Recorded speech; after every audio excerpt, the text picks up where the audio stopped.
What's going on, guys? My name's Overspec and welcome to my video on 5 helpful tips for new Raft players.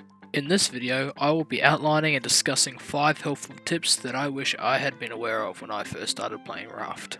Before we get started with this video, please note that this is my personal list of tips and is completely subjective. Also, please note that these tips are in no kind of order whatsoever. If you miss a tip, remember to double tap on the left side of the video to go back 10 seconds if you guys are on mobile, or if you're on computer, you can find the timestamps in the description. So enough with the intro, thanks for listening and let's get on with the tips. Tip number 1 is going to be knowing what items are priority when you first spawn in. The essential items that you will need are a simple purifier, a simple grill, a fishing rod, a spear, and an empty cup. As you guys can see on the screen now is the amount of materials you guys will need to collect to create each individual item, and a total of how many materials you'll need to create all the items. I like to put the purifier and the grill as close to the center of the raft as possible when first starting off to avoid the shark destroying them. You also need about 3 planks to fill the purifier and the grill, so take that into account when you guys are first starting off and doing your collection. So it's pretty self-explanatory what each one does. The water purifier will purify your water, so you just collect the salt water with the cup and it'll turn it into pure water. The grill will cook whatever food you catch with the fishing rod, and that pretty much sums it up. Now the next tip is to do with the not so friendly or helpful shark that I've personally named Bruce.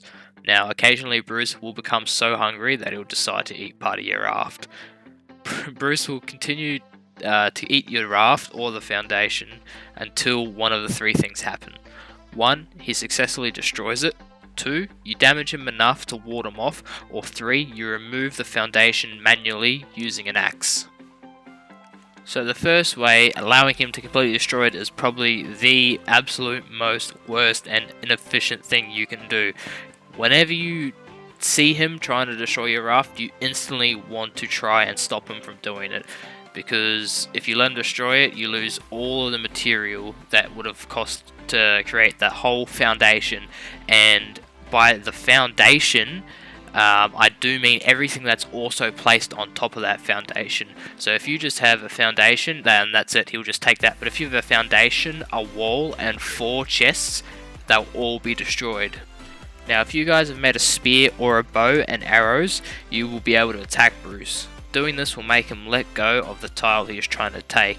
Now the amount of hits it'll take for him to let go depends on your weapon. A wooden spear will take 3 hits. And finally, the last way to make him stop destroying your foundation is to manually remove the tile when he is trying to destroy it.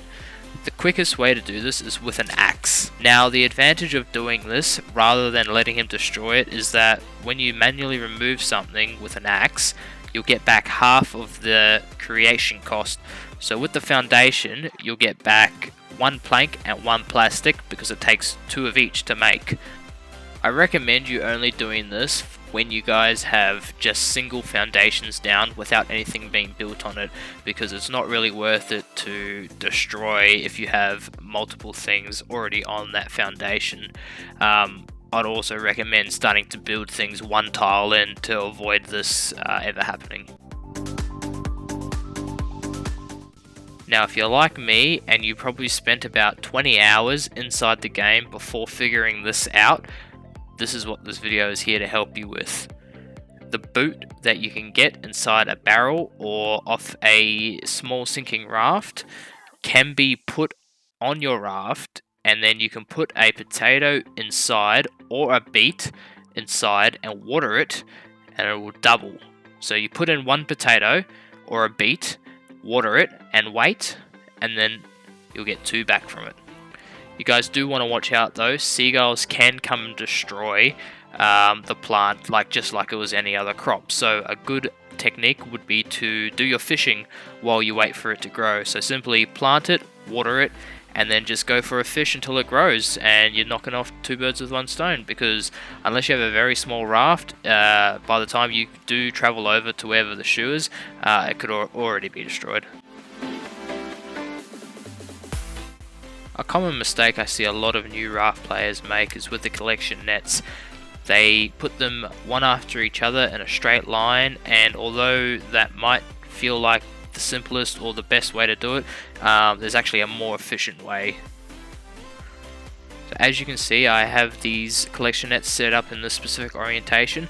The easiest way to remember how to do it is to simply get a phone with your dial pad and simply put the number 8 as your collection net, 7, 9 as foundations, and then you want to do 4 and 6 as collection nets and 5 as foundations.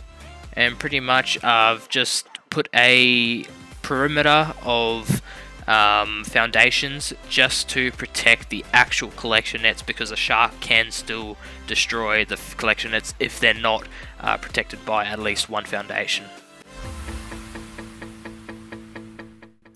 So the bonus tip is, I'm sure a lot of you guys know that when you cast out your hook, you can press the right click button to instantly retract it or bring it back to yourself if you had missed collecting anything.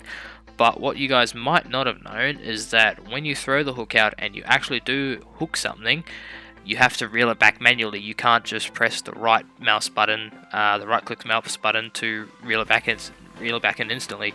You have to actually hold the left mouse button and it'll just come back slowly.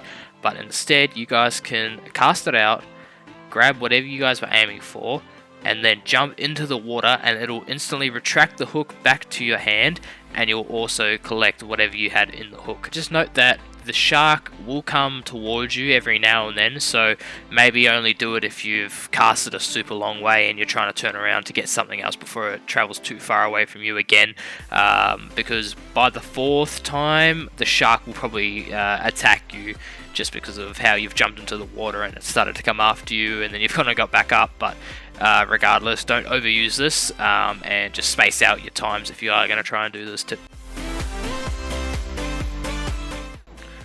And guys, for the final tip in this video is it's just super efficient, and what that is that you guys can put your storage chests on walls.